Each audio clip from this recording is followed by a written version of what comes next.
Alright, welcome back to part 2. Today's footage is being recorded on the 25th of August 2018. The footage itself was captured the 17th of August 2018.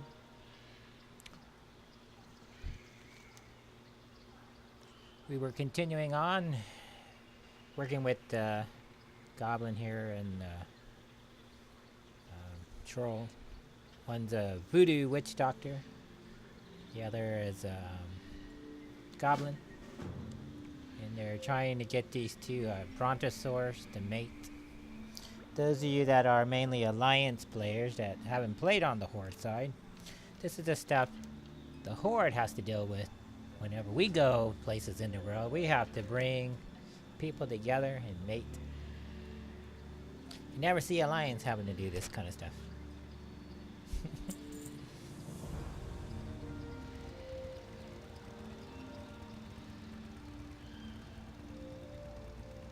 In the next couple of videos I'm going to make, not this one, but I'm going to try enlarging those things and reading them out loud so you get a sense of the text. One of the improvements I want to make to my video series.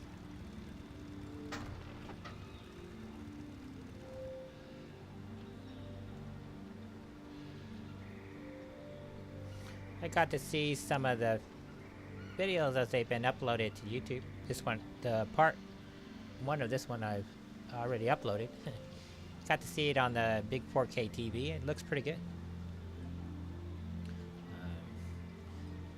I've been using a new, instead of processing this in the actual 1080p, I just been using the high bit rate setting that Adobe uses. And I imagine since I'm recording it in the larger format to begin with, it seems to port a little bit better. It doesn't take as long to port to YouTube. So, I don't know if it's necessarily better, or it seems more efficient. So we are in the last part, the guy, we knocked him out and made him a little tiny guy, and then the female got all pissed off. That's kind of probably a kind of cliche humor. You give the love potion to the guy and he basically falls asleep. And then you give the same potion to the woman and she gets pissed off and smacks you upside the head.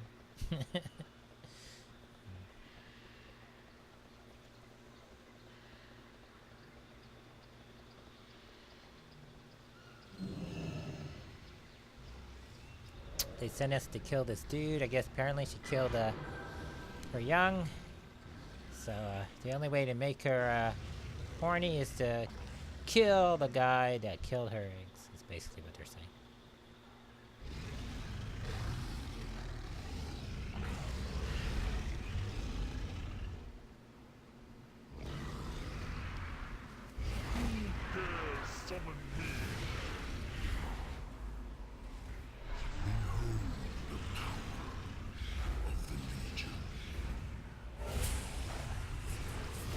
This is my favorite power that they gave the Warlock is when you cast a Demon Gate, for every shard you expend now, it expends a different demon. It pulls another demon through the gate, and so you always get some cool demons coming through.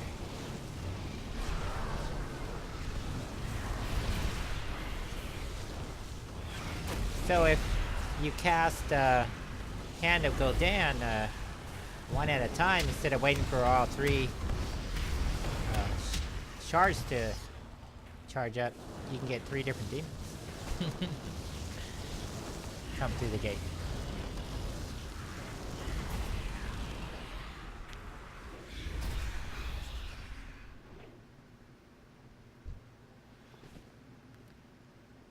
Up to this point, the 17th of August was what day was that?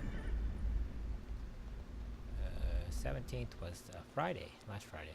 So we started on Monday, which was when the thing launched at 6 p.m. Eastern Daylight Savings Time. And then we played a couple hours, and then I went to bed, and then someone told me the server went down for Moonguard. But I had already logged off, so I missed that completely.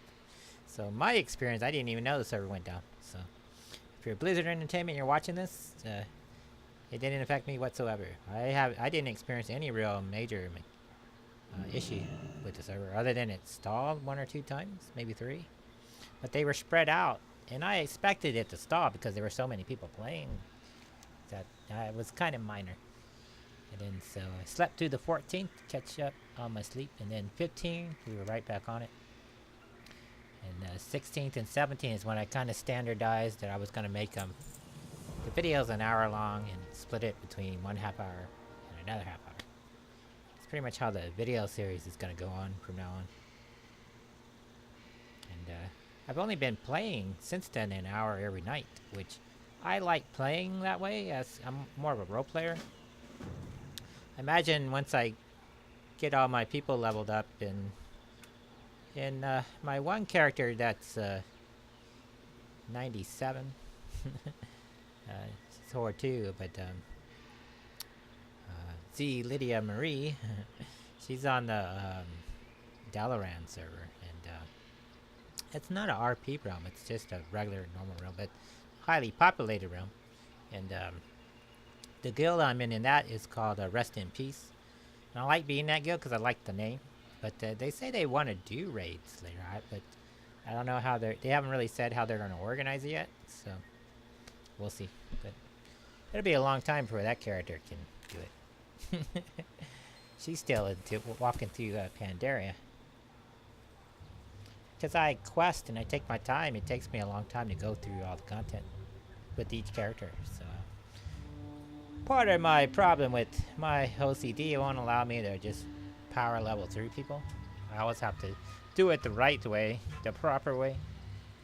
So, and it's not, I don't really have a fun with the character when I power level. 'Cause, I don't know why. I feel it's boring. You don't really learn anything about the character. You don't learn anything about the game, and I don't really have any fun when I power level. People have tried to get me to power level, and I never have any fun at it.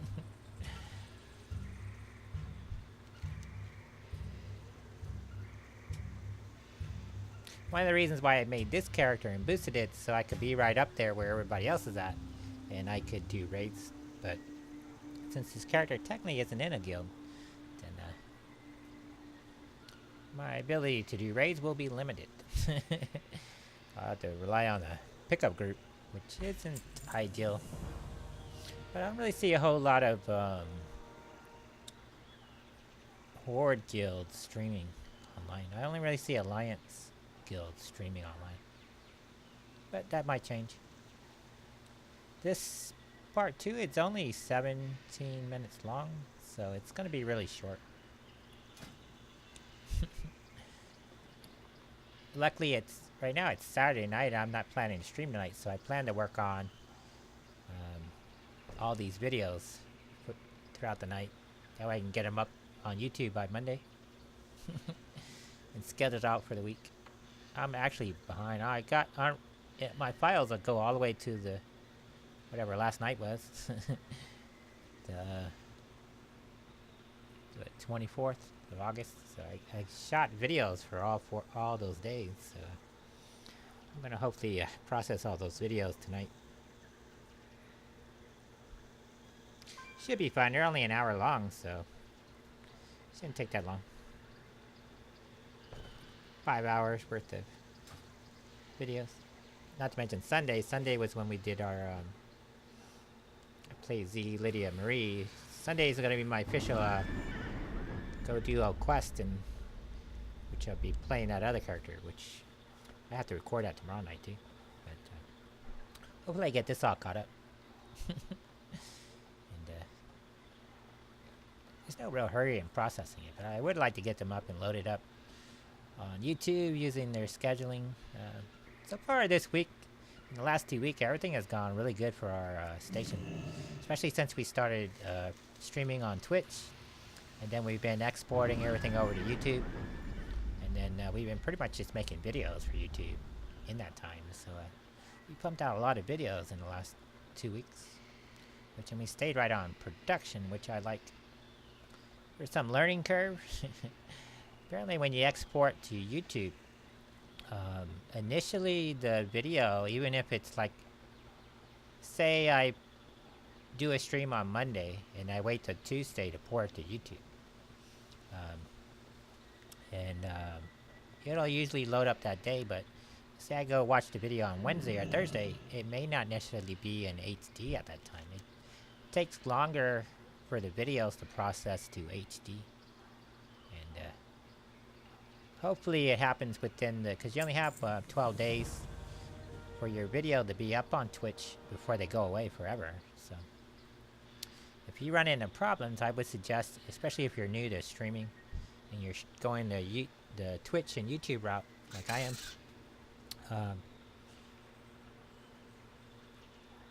give yourself enough flexibility so if something goes wrong and it doesn't export correctly, or for some reason it's not in HD and you gotta export another copy, give yourself some time.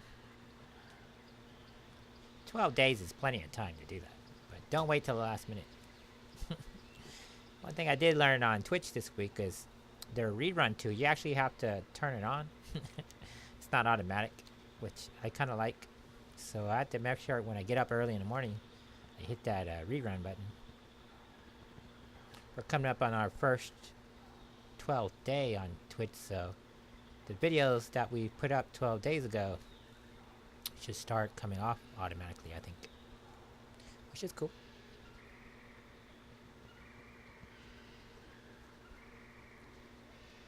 So we helped the Brontosaurus here, and see we had to walk back.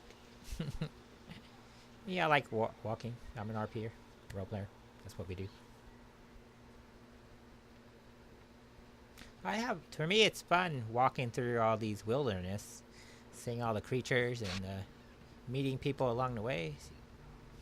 For me, I feel I get more out of the game, especially after spending $70, $80 for an expansion. I want to see everything in the world. I don't want to just gloss over stuff. I've noticed some people have, mainly on the Alliance side, have blown through everything. And a lot of them are just sitting around now. They're 120, they're waiting on raids, but they haven't really adventured in the areas. So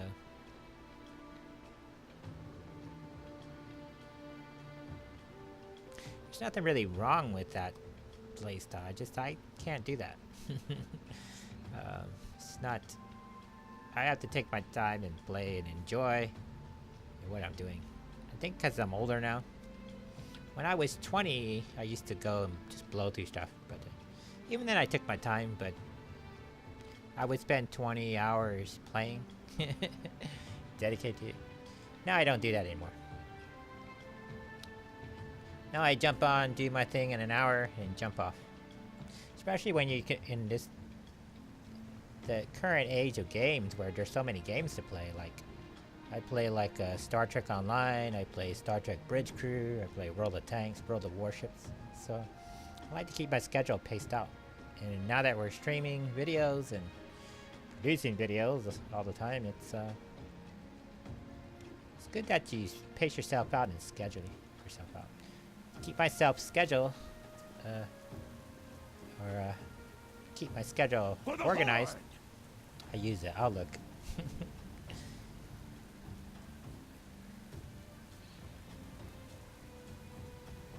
We came up onto this village here. This was one of the guys that we had to talk to. We finally got here. Took us like a day or two to get here, but we finally got here. Watch yourself within our city. This is where we came up on the little hatchling dude. He was orphaned. His little caregiver was killed. These are the kind of missions that Horde people have to do. I remember I just got the Pandaria. So for those of you that got there like 3-4 years ago, I just got there like 2-3 weeks ago. First time I stepped on the Pandora. Even though I've been playing since the game has launched, I finally got there. With my main horde guy, character, Dalaran. And we had to go establish relation with those like baboon people. What do they call that? I forget what they call it, but we were wandering around talking with people. I like the one baboon guy who was like, he was hitting on the two women. That was kind of funny. He's like, "Do you think I got a chance?" And then he found out she was undead. He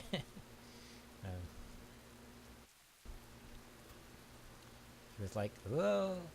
It's kind of funny because in the story, my character's undead too, and I've been walking around with him.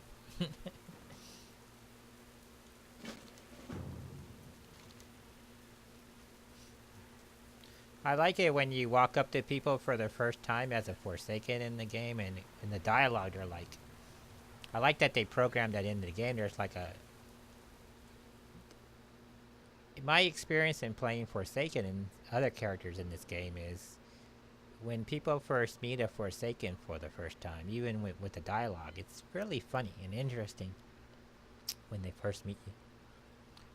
One of the things I've noticed though in World of Warcraft is you don't come across very many humans as a Forsaken in the game. You come across all the other species and races in the game, but very little human contact. And by human, mainly Alliance.